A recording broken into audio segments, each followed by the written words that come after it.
Salam sejahtera untuk kita semua. Bapak, Ibu, saudara-saudariku yang terkasih dalam Tuhan kita Yesus Kristus, marilah kita mendengarkan dan merenungkan bacaan-bacaan kitab suci hari Senin 25 Mei 2020. Bacaan pertama dari Kisah Para Rasul, pasal 19, ayat 1 sampai 8. Ketika Apolos masih di Korintus, Paulus sudah menjelajah daerah-daerah pedalaman dan tiba di Efesus. Di situ didapatinya beberapa orang murid. Katanya kepada mereka, "Sudahkah kamu menerima Roh Kudus ketika kamu menjadi percaya?" Akan tetapi mereka menjawab dia, "Belum, bahkan kami belum pernah mendengar bahwa ada Roh Kudus."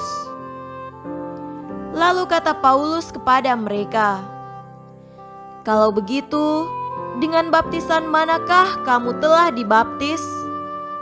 Jawab mereka, "Dengan baptisan Yohanes." Kata Paulus, "Baptisan Yohanes adalah pembaptisan orang yang telah bertobat, dan ia berkata kepada orang banyak bahwa mereka harus percaya kepada Dia yang datang kemudian daripadanya, yaitu Yesus." Ketika mereka mendengar hal itu, mereka memberi diri mereka dibaptis dalam nama Tuhan Yesus. Dan ketika Paulus menumpangkan tangan di atas mereka, turunlah Roh Kudus ke atas mereka, dan mulailah mereka berkata-kata dalam bahasa roh dan bernubuat. Jumlah mereka adalah kira-kira 12 orang. Selama 3 bulan Paulus mengunjungi rumah ibadat di situ dan mengajar dengan berani. Oleh pemberitaannya, ia berusaha meyakinkan mereka tentang kerajaan Allah. Demikianlah sabda Tuhan. Syukur kepada Allah. Tuhan beserta kita sekarang dan selama-lamanya. Inilah Injil Yesus Kristus menurut Yohanes. Dimuliakanlah Tuhan. Injil Yohanes pasal 16 ayat 29 sampai 33. Kata murid-muridnya, "Lihat, sekarang engkau terus terang berkata-kata dan engkau tidak memakai kiasan. Sekarang kami tahu bahwa engkau mengetahui segala sesuatu dan tidak perlu orang bertanya kepadamu. Karena itu kami percaya bahwa engkau datang dari Allah." Jawab Yesus kepada mereka, "Percayakah kamu sekarang?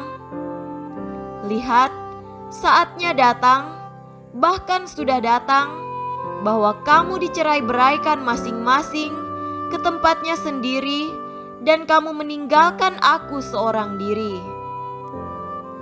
Namun aku tidak seorang diri, sebab Bapa menyertai aku. Semuanya itu kukatakan kepadamu, supaya kamu beroleh damai sejahtera dalam aku. Dalam dunia kamu menderita penganiayaan, tetapi kuatkanlah hatimu, aku telah mengalahkan dunia." Demikianlah Injil Tuhan. Terpujilah Kristus. Saudara-saudariku yang terkasih dalam Tuhan kita Yesus Kristus, tema renungan hari ini adalah kesaksian nyata. Kebanyakan orang berkeinginan untuk menuntun sesamanya ke jalan yang lebih baik dan benar.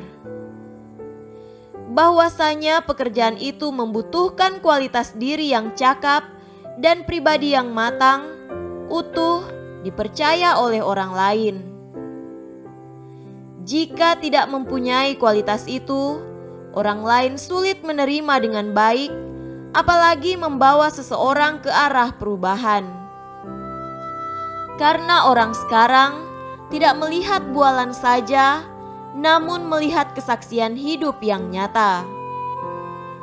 Saudara-saudariku yang terkasih, dalam bacaan Injil pada hari ini, hal yang menarik untuk direnungkan adalah apa yang diharapkan Yesus sebelum meninggalkan murid-muridnya. Percaya kepadanya, percaya bahwa Yesus datang dari Allah.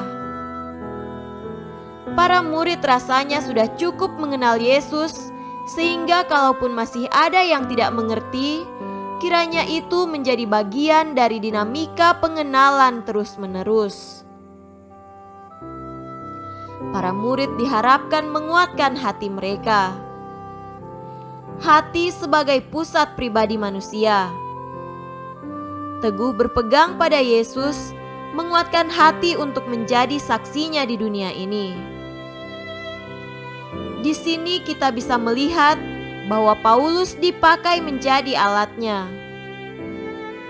Sebagaimana Yesus akan memasuki saatnya, yaitu penderitaan dan kemuliaan, demikianlah para murid senantiasa berada dalam situasi itu. Situasi ketegangan yang tampaknya paradoks dihayati di dunia ini. Mereka telah selamat karena percaya kepada Kristus, sekaligus masih menantikan kedatangannya kembali. Saudara-saudariku yang terkasih dalam Tuhan kita Yesus Kristus, akhirnya apa yang bisa kita petik dari permenungan ini, yaitu kita semakin diteguhkan kembali semangat kemartiran dan militansi dalam beriman kita. Kita tidak usah membayangkan kemartiran sebagai sesuatu yang sulit, sebagaimana dulu para martir harus meregang nyawa karena membela iman dan kekudusan. Kesaksian dengan hidup baik menampakkan keluarga yang harmonis dan dapat membimbing anak-anak dengan baik. Itu berarti kita menampakkan kemartiran dan kekudusan. Keberanian untuk menunjukkan hidup yang benar, saleh, penuh kejujuran, dan keadilan juga adalah kesaksian akan kemartiran. Pada saat ada penganiayaan, godaan, kesulitan dalam beriman, kita tidak meninggalkan iman, tetapi tetaplah setia. Jadikanlah hidup harianmu sebagai kesaksian hidup pengikut Kristus. Semoga demikian. Amin.